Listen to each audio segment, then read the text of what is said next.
What is up, you savages? This is the Protect Your Neck podcast, and I'm your host, Dan Tom. And this is work you can find over at MMAJunkie.com. But on this here program, the Protect Your Neck podcast, we break down high-level MMA. That's what we're going to do here today, tonight, whenever you're listening to this. Hopefully it's before the fight we are talking about, UFC on ESPN 8 this Saturday, recording it Friday afternoon, West Coast Pacific time. Was recording it just before noon, but had to re-record it. I will save you the reasons. You guys don't care. It has been a day from waking up and almost having a Ray Liotta from Goodfellas, my neighbor, to just everything else, from the chaotic weigh-ins and possible swaps, which we'll talk about here on the show. Because as per usual on this show, the Protect Your Neck podcast, we will break down the fights from top to bottom, and I will recap my picks and plays at the very end of the episode if you're in a rush. No harm, no foul. I wouldn't want to listen to me for longer than I have to either. You're not offending me at all. However, I do suggest you check the show notes, whether you're listening to this on Apple Podcast or YouTube. Always in the show notes section, I will timestamp in case you want to just jump right to the breakdown. And you do kind of want to hear my voice. See, just like my breakdowns at MMA Junkie, I offer you layers on how deep do you want to go. No harm, no foul. If you don't want to take the full Willy Wonka ride. We're going to start off with a recap after I answer a quick question from a listener that I owed, and it's a betting-related question, so it's still related to a betting breakdown show. And thank you again for supporting the show. Apologies for putting up with me, and it's been another crazy week. Going to throw out the caveat once again that just like these fighters didn't do their normal camps, I didn't do my normal preparation either. So, as it reflects in my picks, albeit we'll get to in a second, I did, up onto the positive, much better from a betting perspective this last card. Still, it's no secret, man. My picks, I always come clean. I put myself out there, which people don't realize, especially, me being media / on that public end and not, charging for my things to profit on a personal end. All I'm doing when I, tweet and live tweet is kind of opening myself up to criticism and to look wrong. Granted, there's a lot of you guys giving a lot of kind words. I think one of them ended up on the broadcast, and a bunch of y'all were just giving nothing but kind words. And when the occasional card where I'll lack my tweets, y'all will be like, "Hey, where's Dan Tom at?" And you know what, man? It's a nice reminder to feel like you're wanted, and it helps me get up because, again, kind of like you could hear with my toot of having to re-record, and I'm overdue to getting some fisticuffs action. Boy, I got some Hawaiian in me. Don't judge a book by its cover. I love me some fighting, and before this quarantine started, of course, your boy was already long overdue to get back on the mats. So I've got a bit of angst and energy. Forgive me. But know that I am grateful. As much as I'm apologetic, I am also grateful, and I just want to thank you guys before we get going. Thank you. I won't list the complete shouts or the list of what's been being bought, but those of you who are clicking through the website, mixedmartialanalyst.com, to help keep this podcast free, clicking through the Amazon banners for all your Amazon shopping, or clicking through the On It banners for all your health food and nutritional supplement shopping, or if you're just leaving kind donations, even if it's just $1 through the PayPal, it's all appreciated. And what's even more appreciated, believe it or not, is the thing you can do for free that those of you, again, have been doing. You guys are freaking awesome. Just sharing the podcast when it comes out, even when it's within these 24-hour editions. And I know I'm not the only one. We're all hustling. We're all grinding, folks. I ain't trying to play a violin. You guys know what's up, and it is appreciated. Listener of the show, love to travel on Twitter at LineMan19. I keep forgetting to answer him, so he just wanted some bankroll advice. Any advice or tips on money management? Do you bet the same amount on every fight? Also, what % of your salary are you comfortable with risking in a year? That's a serious question that I thankfully don't have to worry about. Because I don't risk a lot, folks. Spoiler alert. Or do you go on a month to month by betting, an aside amount to play with? I enjoy it and I don't want to quit. However, if I do it the way I did years ago, I'll be broke. I want to mimic the Vegas style I did, where I brought an amount I was okay with. That's a few vacations a year. How do you manage it daily when you live in a state where it's legal? Like I told you, if there's a bet that I really liked, I would, and I had some cash laying around. I'm not shy about going to the counter and I'll let you guys know when I do. That's very rare and even rarer these days. Not just with the quarantine, COVID, and pay adversities that me and many of my fellow colleagues are going through. But also not doing the daily show and MMA Junkie Radio on the sports book anymore. It's a lot less enticing, right? However, we are all in that digital age where it is legal in some sense. So in that regard, I only go by a card-by-card scenario, which maybe I should rethink more from a month-to-month and yearly perspective, which I do suggest everybody do, with regardless of what they're spending their money on. But yeah, especially with the UFC picking up its schedule quietly, not so quietly within the last 5 years, but with what this year is going to look like with the UFC in makeup mode. So it's really good to manage your bankrolls, folks. Thankfully, I bet I talk about the podcast being free and stuff, and even if I do a Patreon, the reason why these breakdown shows are still going to remain free is because like the picks, like my picks have been lately. Betting, analyzing, and picking fights are three different things. And say what you will, I'm not casting hate or shade on the people who charge or are doing that hustle, even though it might not be for me. They do it for a reason, because when it comes to that perspective of it, those people are better than your boy here, and you ain't gonna get any argument from that. And I've never been shy to recommend those people. However, as this kind of week's been a reminder, and I apologize if I'm stammering, folks, because I have to re-record, so it's like, what did I say? What didn't I say? But as I answer Love to Travel, I also want to address, this is less listeners of the show, maybe, I would hope, and more Twitter people, because they see me tweet my picks and stuff and my analysis for the cards. And you guys,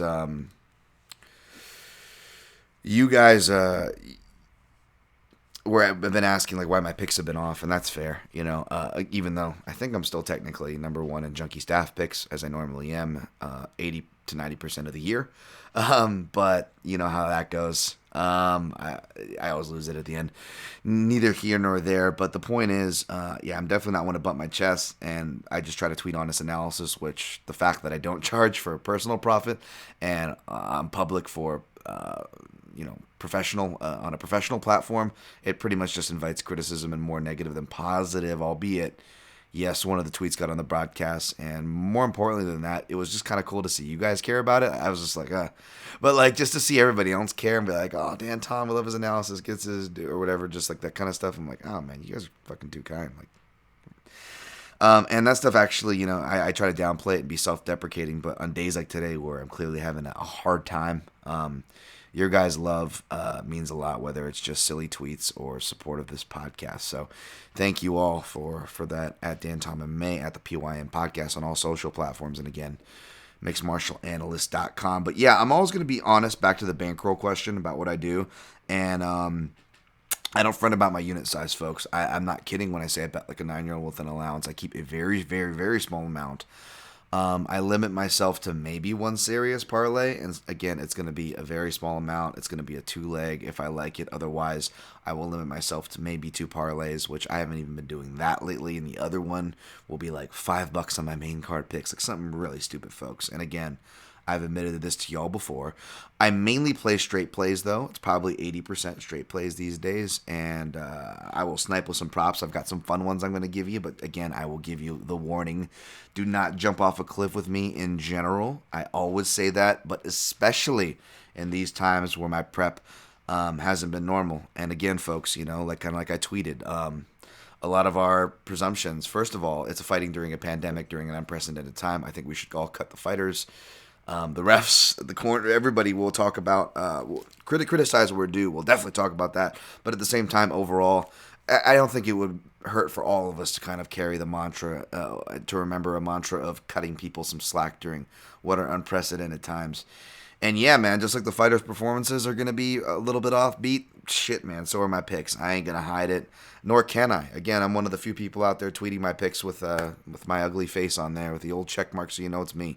So it does. It's more negative than positives from my perspective, because I'm so positive. So yeah, but yeah. That's what I do, folks. And again, you're like, why is a media member? Well, that's up for debate. I know plenty of media members that bet or write betting columns that are actual journalists. I am not a journalist. I do not claim to be one, folks. I am a martial artist, a competitor, and a fan who got into this by accident. I'm not going to get in that story now, but yeah, I dance in a gray area. Not trying to flaunt it. Not trying to use it as a deflectile shield. But that is my perspective and where I come from, and I have fun and play some friendly wagers that I will gladly share with you on this show. Speaking of wagers, let's get on to the UFC Jax recap. All right, we went. How did we do in picks? 1-0, 2-0, 2-1.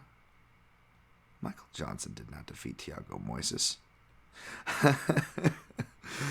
2-2, 3-2, 4-2, 5-2, 5-3, 5-4.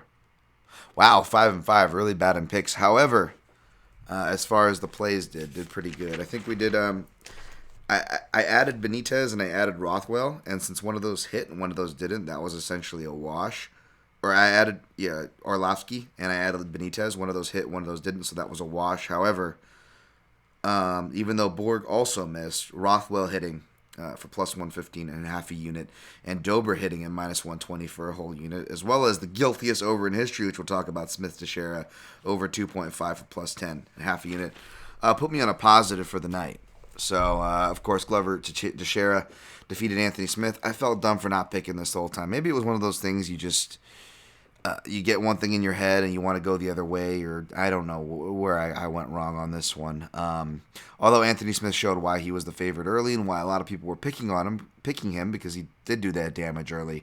But Glover is a dog, man. Shout out to the MMA Analysis Podcast. They were right on with that. The garage weight champion, as they deemed it. Don't want to rip their names. Just want to give them their due there. However, at least I could, even though I got the pick wrong. I guess I could celebrate in cashing, but man, it shouldn't have hit. Like if I had this ticket for the over, folks, like I remember looking at the clock going, this over is 50 seconds away, and this fight should have been stopped probably like 30 seconds ago. There's no way this over was gonna hit. I would have ripped that ticket up, literally, which would have added some irony for that card. And, of course, it kept going. If you read my tweets, you know where I stood. I was pretty much with you all. I didn't think it was going to make it to the end of the round, and if it did, fourth going into the fifth, it should have been stopped there, and it wasn't. I don't want to harp on it. Like Anthony Smith said, waste our energy in other places. And like many of us predicted, no one's going to be, the fighters aren't going to blame the corner, nor should they. It just was, it was hard to watch, man. It was really, maybe that's added to my mood too, because it really took a lot out of me, really like enjoyment, to be honest. It was a really good card, and it was hard to watch, and it sucked because I like both guys, Glover and Anthony. I say it in the breakdown, I said it on the show. They're both really like gems of human beings. Glover is like fucking the nicest of nice guys. Anthony Smith, one of the first people to shout this podcast out. Mark Montoya, a guy I've been championing his name since like early 2018. Then he started getting his due in 2018, 2019. His team put together really good runs. Unfortunately, this isn't the first time he's been under this criticism though, and I'm not going to protect him from it because, or not that I could, or would. But the criticism is just, I'm hoping they learn from this. At the same time, kind of like what I said. On Twitter, and as we get to Jason Herzog, who again he also deserves blame as well. Somebody else sadly I've been pumping up, and these are really smart guys who I'm a big fan of, and this still happened. I mean, if that tells you anything, folks, you know what I'm saying? And like I tweeted on Twitter with Jason Herzog, who by the way just was humility and just had a nice little thing and just pretty much accepted blame for it and took accountability.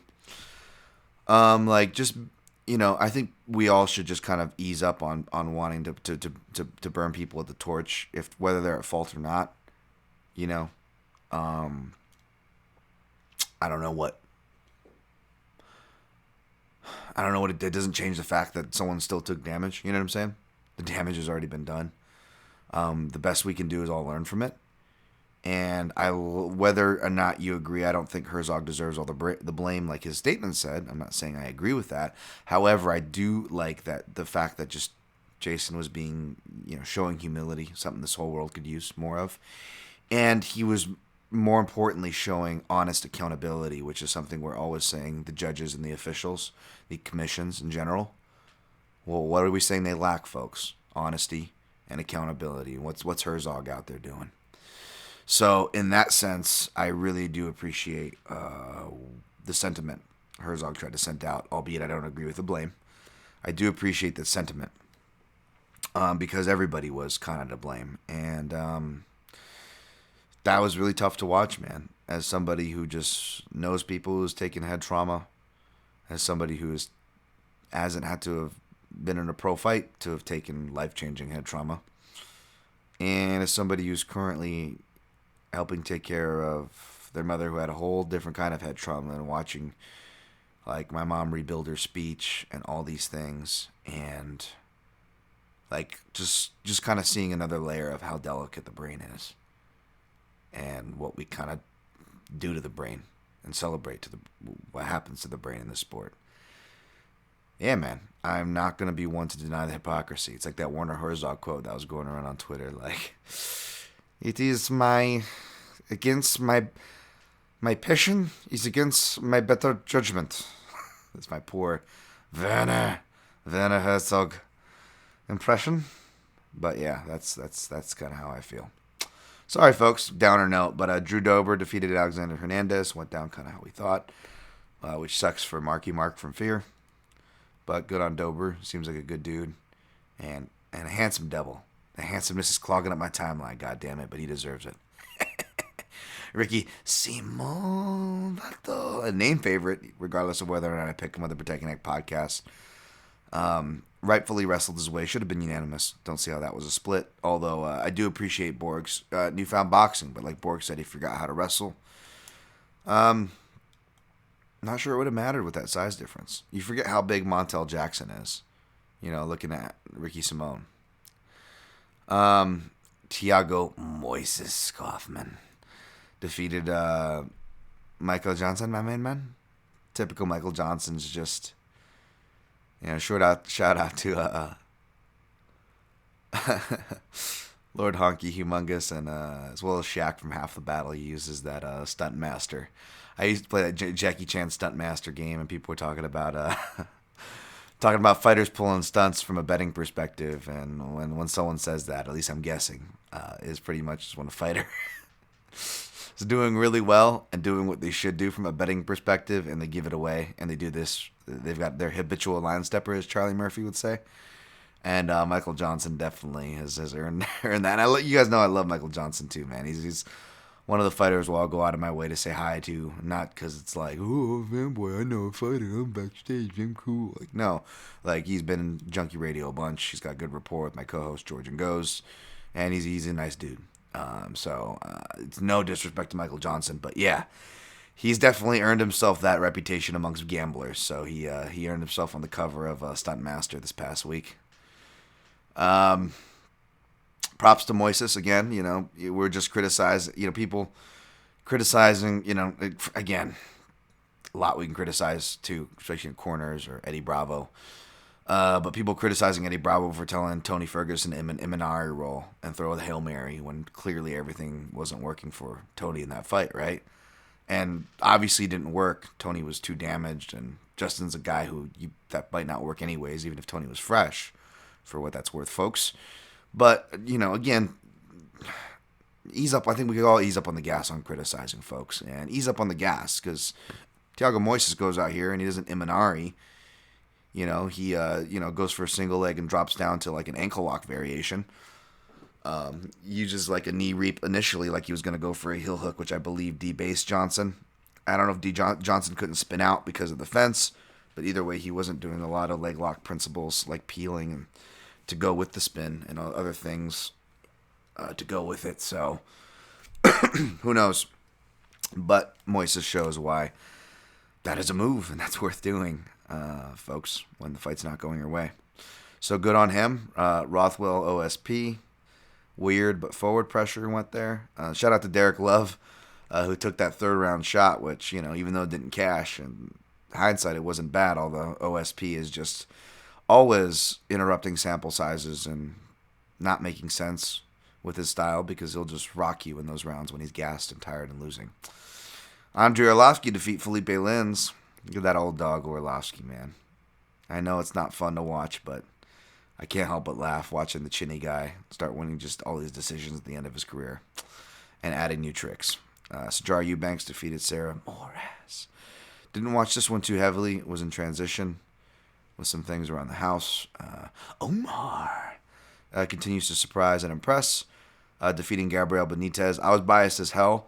I had no issue with Omar, the scorecard going to Omar or whatever. I felt like I was surprised, Moore didn't see it for Benitez, but again, you're countering and throwing body shots, and like we saw at UFC 247, similar judging that night. You aren't going to get credit for that, folks. And Morales did land the more powerful shots. God damn, that shin pin knee. Ugh, throwing up thinking about it. Shouts to Boom Kelleher. It was nice to see him knocks out Brian Butler, MMA manager, Hunter Azure. Shouts to Gorgeous George for that. I can't get that out of my head. Chase Sherman defeated Ike Villanueva in just a fight that I pretty much just picked by flipping a coin. All right, that wraps up that timestamp. 22. Jesus, Dan. All right, let's go through fast. I didn't do too much tape study. A lot of my tape study was in the early of the week, because that's another thing, folks, being all over the place.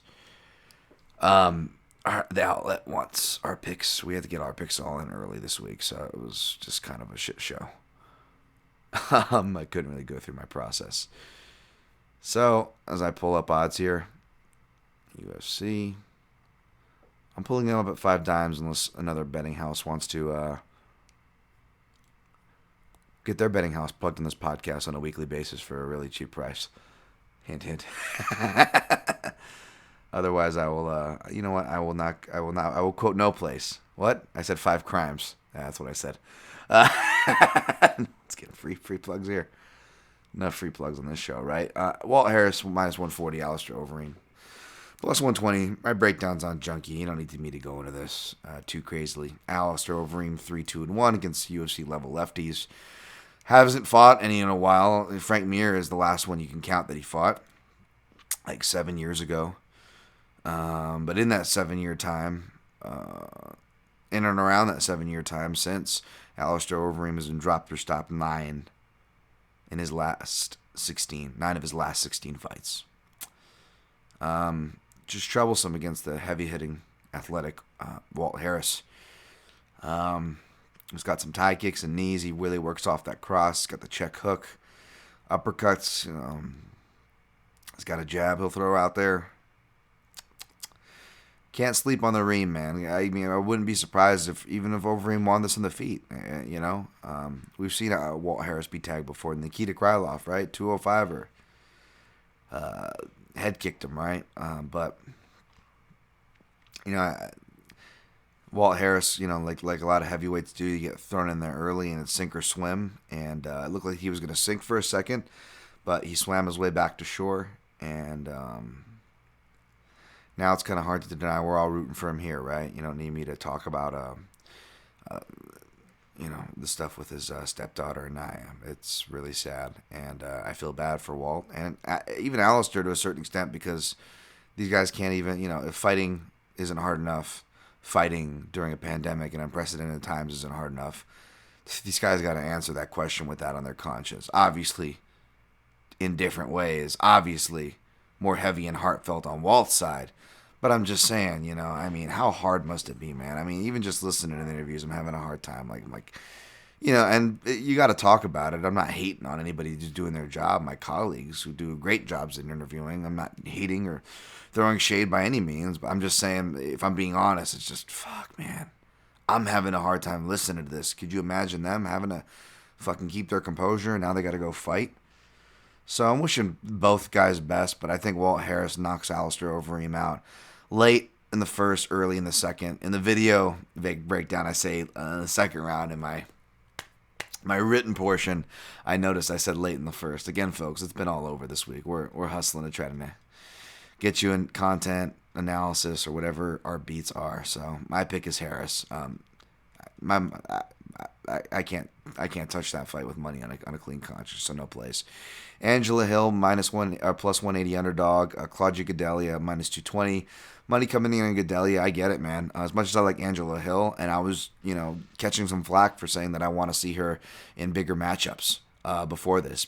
Specifically, I wanted to see her against Jędrzejczyk. And people laughed at that. But I think she would be more competitive with Jędrzejczyk than Gadelha, stylistically. And I don't think that's going out on a stretch. I know Angela Hill's gotten better, but how much better has she gotten? I mean, even facing Loma Lokbungmi, in her last fight, the Thai fighter. And again, I'm one of the people who try to remind people that Muay Thai, there's a lot of wrestling, neck wrestling, clinch wrestling, etc. A lot of grappling, foot sweeps, trips, aspects of grappling, head to toe, literally, in Muay Thai that people shouldn't overlook. And the good Muay Thai fighters who have came over have reminded. Even in the likes of Valentina Shevchenko, right, to Loma Lokbungmi, as she sweeped and got down and took top position on Angela Hill and was able to beat her in those positions despite being an undersized atomweight, And I'm not trying to throw shade on either ladies by that, but you can't help but take that into account that she's going against one of the stronger grappling and wrestling threats in Claudia Gadelha. Now, I have faded Gadelha, and I don't blame people for not being confident in Gadelha because of her confidence and gas tank. You kind of see it in the way she's babied in corners, whether it was like, and not that Pedinares babies anybody, but that version of it, or I think Littrell, when she was under Littrell Yee, to Henry, when you even hear on the commentary, not so much Henry, but just maybe the way she was handled, as the commentary alluded to when talking about the preparation with Mark Henry's camp, as doing that thing where you hate to hear it, the flags of a fighter where they're saying, I just need my space. I don't need a game plan. I just need to react and be me. And I don't know if it's ego, laziness, insecurity, a mixture of it. And I'm not saying those to be disparaging toward Claudia. I like Claudia, folks. I'm being honest here and critical because it is something that we see all the time, and it does not produce results. In fact, the results it does produce would be along the lines of the things that I just casted and said, right? So it's something you have to take into account that's very worrisome. She didn't seem like she was able to really go out to Jersey, obviously, for this camp training here in Vegas. Looks to be in great shape, but Claudia always looks to be in great shape. That's not really the problem, is it? That being said, just seeing what counter right hands can still hit Angela when she's coming in, and seeing that. And even Angela in the post-fight, she was like, I got to work on my wrestling and go back to square one or something. I mean, she was honest about it, and props to Angela. That's why we love her, because of her honesty, right? And I'm an Angela Hill fan. I'm rooting for her to do well here. I just think that Claudia Gadelha, even at this stage / uncertain stage, is still on paper the toughest, if not one of the toughest matchups for her in this division. Not as tough as like a Tatiana Suarez, but within striking distance of three matchups there. You know what I'm saying? Like a top 3 toughness matchups. So I don't blame anybody wanting to parlay Gadelha here. I may. I haven't. I'll probably just stay away.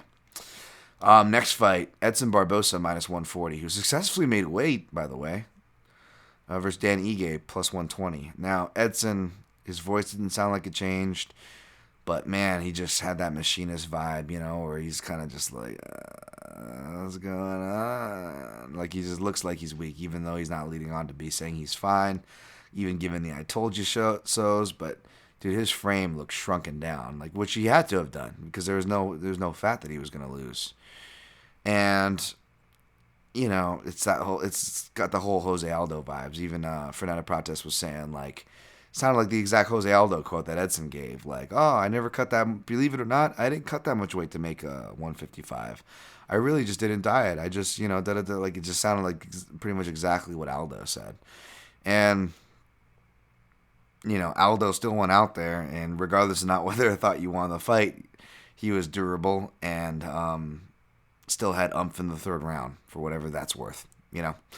So dangerous to count out Edson. In fact, now that he's made weight successfully, and even though he looked like fucking Skeletor, I don't blame people betting Edson. However, don't follow me off the cliff because no matter what I say is going to be biased regardless. But I'm with my dude Dan Ige there. Not just the Hawaiian from Extreme Couture bias, but even though Ige doesn't use his offensive wrestling as much as you might think with his credentials, he gets in these like back and forth scramble sessions and these attritional grappling battles as opposed to straightforward grinds. He really likes to throw his hands. Thankfully, his technical skills has been coming along with it, especially his left hook, man. And in fact, if you look at it, left hands in particular, something that Barboza's worked on his left hand. But, aside from getting blitzed with right hands by wrestlers, left hands have been a common culprit for Barboza. And I can't help but seeing Dan Ige's left hook testing that chin and possibly knocking him out.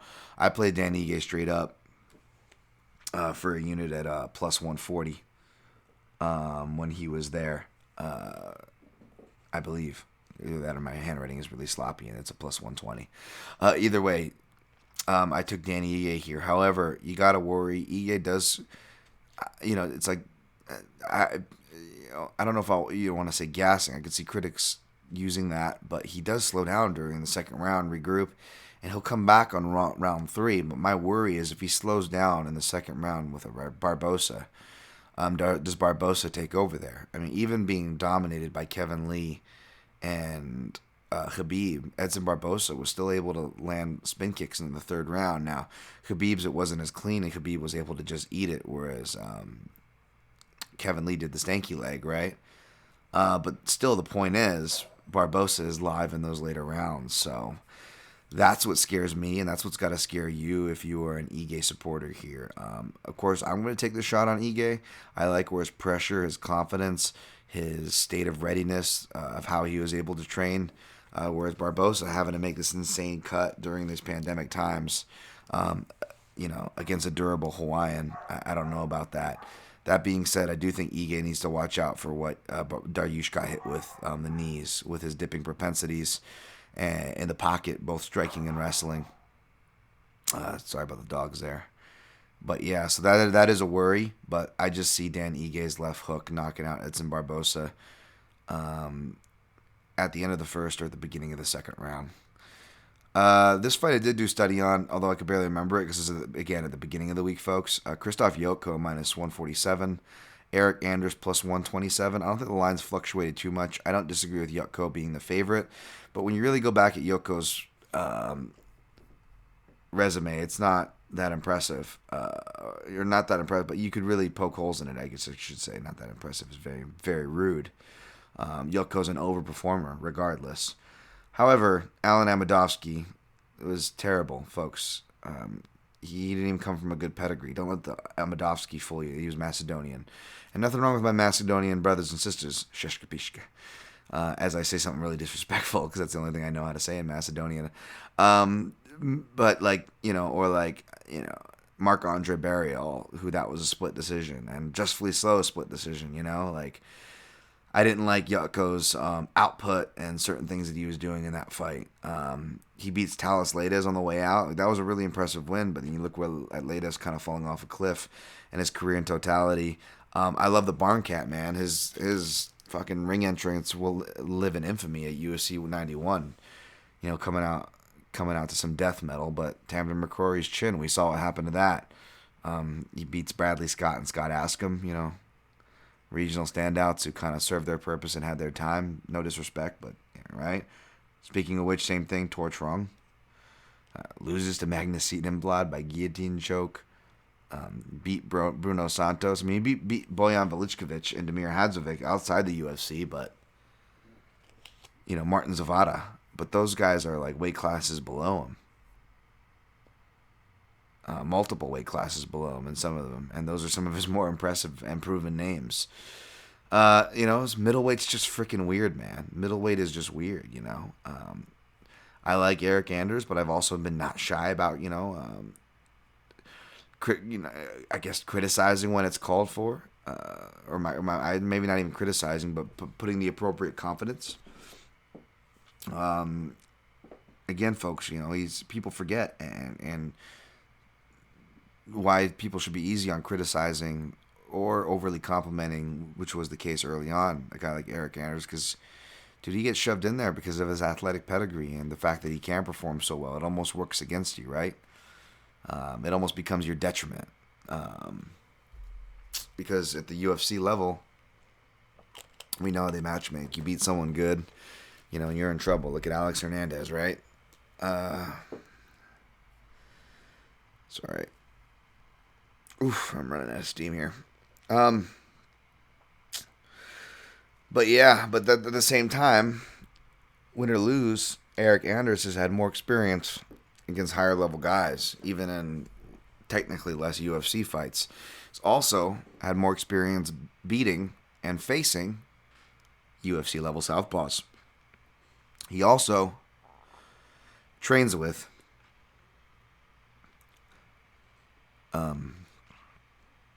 a very good southpaw that we just noted in Walt Harris as one of his main training partners. So he's not shy on guys who can go southpaw.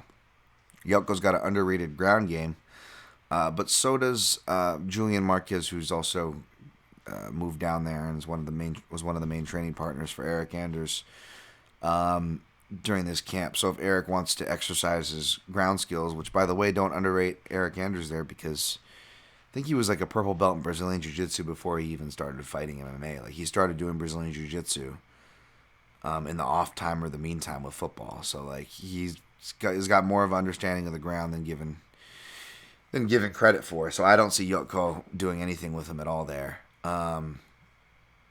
Or really being able to take him down by looking at the wrestling that he was doing. So it's going to be a weird fight. It could be one of those weird splits because that's what Yoko's style can do. The way he kind of dances around and whatnot. But I'm guessing the good old forward pressure and power shots are going to get it done, especially because the judging we're getting in Florida is real basic. I mean, you got to draw shit in crayon for them to score it in your favor. And drawing shit in crayon means just we're back in 2010. Is my opinion, what I've seen with the judging at these events. So I'm going to go with the guy moving forward, throwing heavy shots at Eric Anders at plus money. And I played him, half a unit. All right, next fight.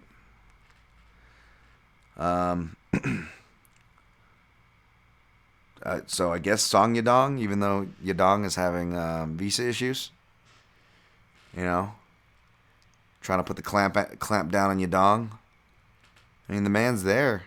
Yadong is physically there, and if Yadong is physically there, he should be allowed to perform. I mean, that's the argument that I always make anyways.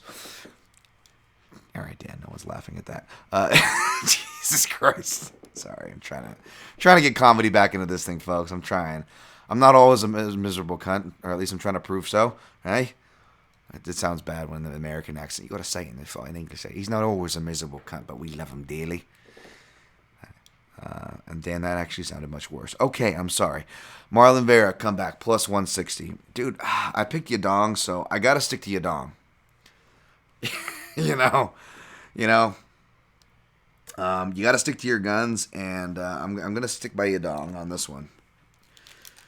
However, could be easy to see Yadong getting overworked and tired.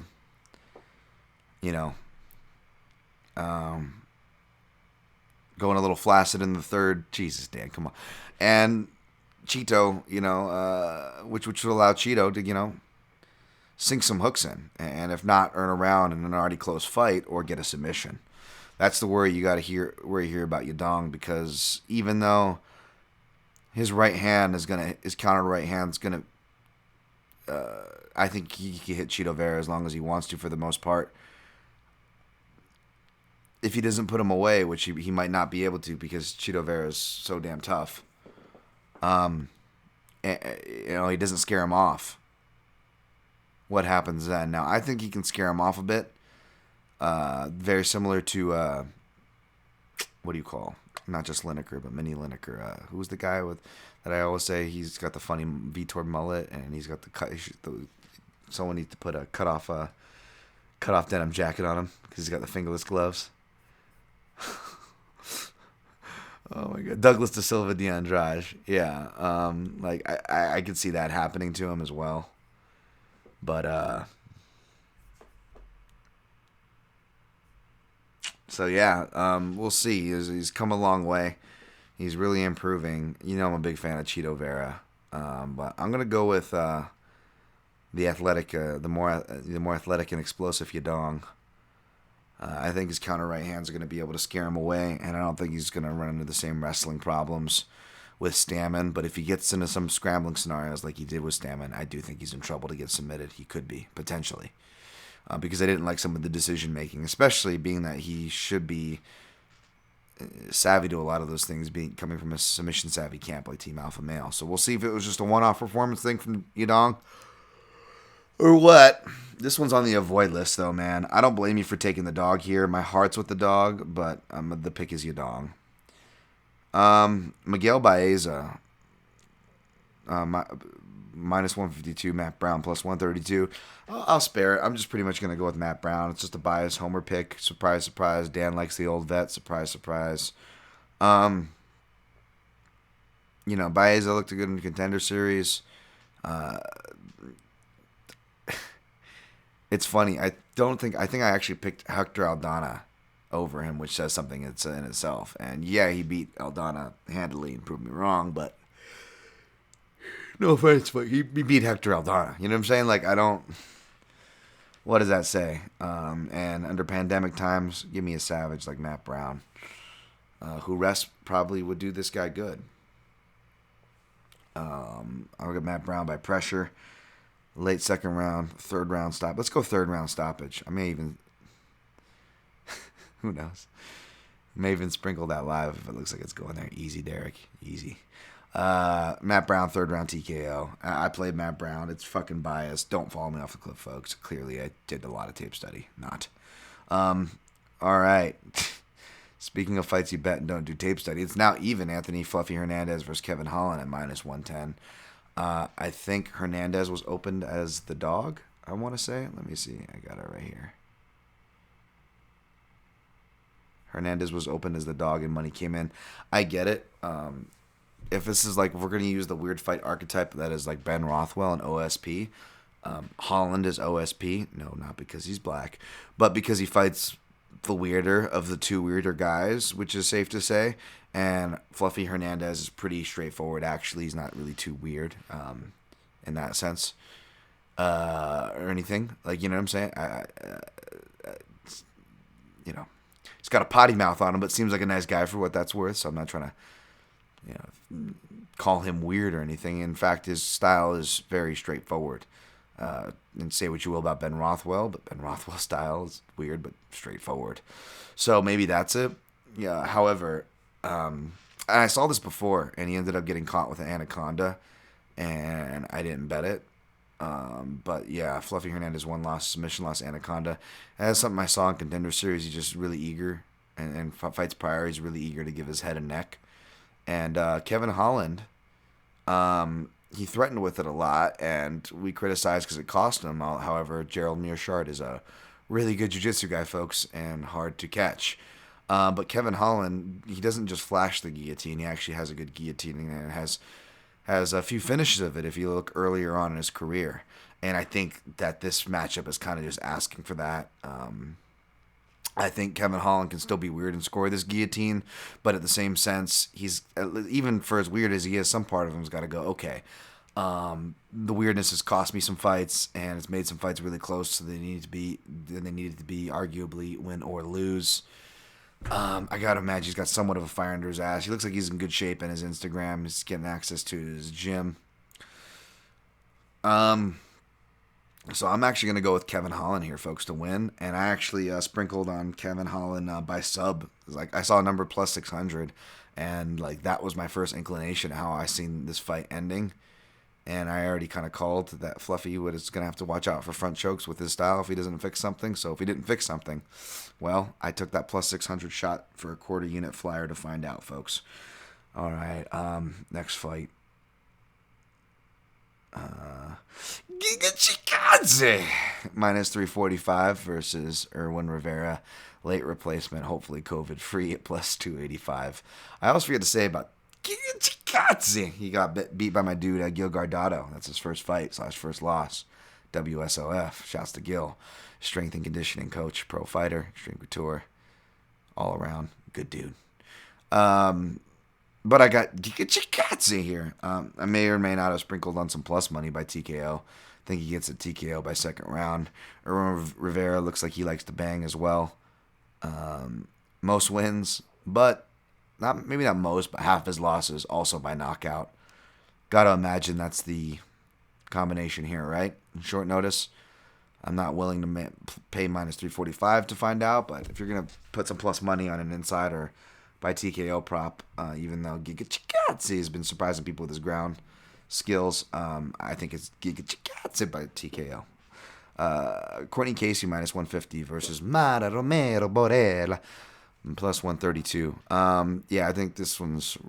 I think as long as Casey doesn't get hurt with a body shot, because I think she's been hurt to the body before, and Mara Romero Borella, I think it's like one of the only like good things, good strikes she has is like a southpaw body kick. Again, I did not watch any tape for this fight, folks. I'm going off memory here.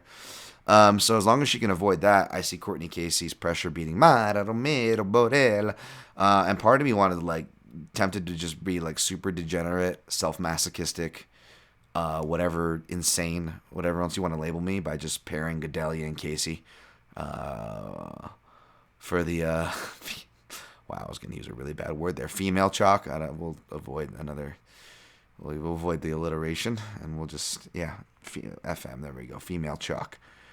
Or FC. Jesus, Dan. I'm sorry, folks. I have not been getting any sleep and all that fun stuff that you don't want to hear about. Or food. I've lost my appetite for food. Werner Herzog. Not Werner, but Landwehr! Nathan Landwehr! Plus 107. Darren Elkins minus 127. To be honest, this is on my avoid list. To be honest, I think Darren Elkins probably should. I'm surprised the line's not a little higher in his favor. And you guys know I'm a Nate Landwehr fan. But between seeing Nate Landwehr get iced, dude, he could get rocked by Darren Elkins, who's got some underrated power. However, the reason why it's probably tighter, Nate Landwehr used to wrestle himself, and he's got some good get-up ability, which is why me and many probably took some ill-advised shots against Duhino's brother and bet against him when he fought Burns. Oh, here comes Stink Tank. I think Brownie's coming in my room. My dog, the pup, doesn't let me get to sleep. She's like just over 6 months, and she's about 60 pounds, and she opens doors now. It's fucking nuts. So yeah, she just comes and sees me whenever she damn pleases. Where's my money? What the fuck was I talking about? Yeah, so yeah, Nate Landwehr and his get-up ability. So maybe that's why it's tighter. But it's just tough, man. And props to Teixeira. I don't know if he was the best example of this, but we see it like with guys like the Big Bens of the world. Like certain styles, say what you will about them, ugly or not, the ugly styles, the less technical guys, they tend to age better. And Darren Elkins' style and Darren Elkins' spirit has all the recipe to keep aging forever like wine. So I am not going to bet that the bottom drops out on Darren Elkins. I've done that way too many times. I've been burned. So that's probably why I'm going to go against my favorite guy here, which is Nathan Landwehr. There's no easy way. And I think it's going to be a frustrating loss. And I think we'd be silly to pretend anything less. But it's on my avoid list. All right, next fight, also dead even, minus 110. Dante Willie Hayes Mays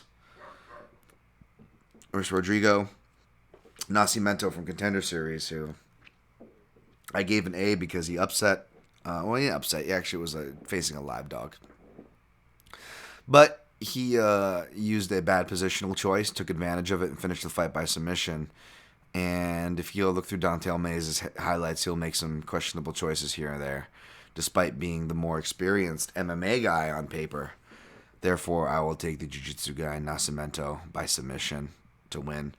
And I may or may not have even sprinkled a Nascimento by sub. A flyer, though, folks. So I think that's how it's going to go down. All right, going to recap picks and plays here. How long did we go today? Fucking hell. Under an hour at least. All right. From the top, taking Walt Harris over Alistair Overeem. Taking Claudia Gadelia over Angela Hill. Taking Dan Ige over Edson Barboza. Taking your boy Eric Anders over Christoph Yatko. Taking Yadong. Easy. Don't get that drop.